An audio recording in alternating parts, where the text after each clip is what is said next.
ஹாய்ங்களோ வணக்கம் மக்களே, நான் தான் உங்கள் விவசாயி சந்து. தற்போது நீங்கள் பார்ப்பதா பார்த்தீங்கன்னா தர்பூசணி சாகுபடிங்க. ஸோ ரொம்ப சூப்பராக பார்த்தீங்கன்னா இப்போல்லாம் நவீனமான முறையில் அதாவது களைகள் பார்த்தீங்கன்னா அதிகம் வராமல் இருப்பதற்காக ட்ரிப்பு போட்டு சென்டரில் பார்த்தீங்கன்னா உங்களுக்கு அந்த லேயர், அந்த பிளாஸ்டிக் லேயரை போட்டு ஸோ வேறு எங்கேயும் வராமல் அந்த லேயரில் தான் பார்த்தீங்கன்னா விதையெல்லாம் ஊனி இப்போ சூப்பராக சாகுபடி பண்ணியிருக்காங்க. ஸோ அனைத்து விவசாய பெருமக்களும் மழைக்காலத்தில் என்னென்ன சாகுபடி பண்ணணும், கோடை காலத்தில் என்னென்ன சாகுபடி பண்ணணும் அப்படின்னு தெளிவாக தெரிஞ்சு அதுக்கு ஏற்றப்போல் பார்த்தீங்கன்னா சாகுபடி பண்ணிங்க அப்படின்னா கண்டிப்பாக உங்களுக்கு நஷ்டம் அந்த மாதிரி விஷயம் வராதுங்க.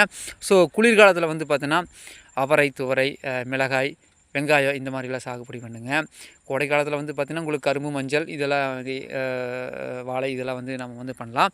ஸோ எது எப்படியாலும் சீசனுக்கு தகுந்த மாதிரி நம்ம விவசாயம் பண்ணுறபோது கண்டிப்பாக பார்த்திங்கன்னா இப்போ தர்பூசணி பார்த்திங்கன்னா இப்போ கார்த்திகை போட்டிருக்காங்க. மார்கழி, தை, மாசி, பங்குனியில் பார்த்திங்கன்னா நம்மளுக்கு பலனுக்கு வரும். நல்லா கோடை காலத்தில் வந்துடும்.